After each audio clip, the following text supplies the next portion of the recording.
Welcome back to the Follow a Researcher video series. We're going to be talking a bit today about how we personally get ready to go on an expedition, in this case to Peru.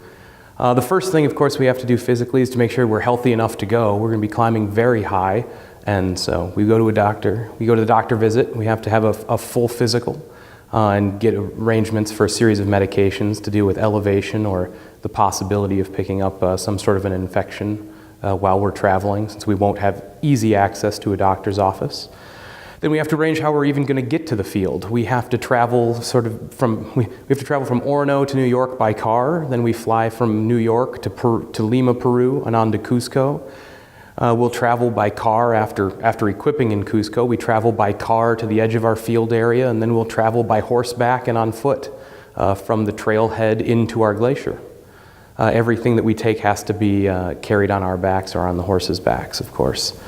We have to coordinate all of this with researchers from not only the University of Maine, but also people who work at Columbia, people who work in North Carolina and Florida, researchers that are in Peru, some of which are in the field right now, and we have to communicate by satellite phone or by email when they're able to drop in to an internet cafe, for example.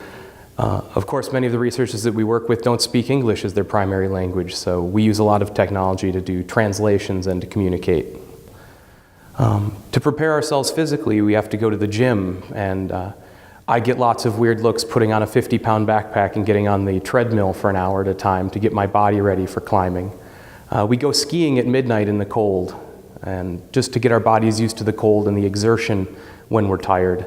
Of course, we'll be traveling on and around glaciers where avalanches or falling into a crevasse could be a possibility, and we'll be climbing on ice using crampons and ice tools. So all of those techniques have to be practiced. So we want to make sure that any safety gear is very familiar to us, and any safety or rescue techniques are well practiced before we head down to Peru.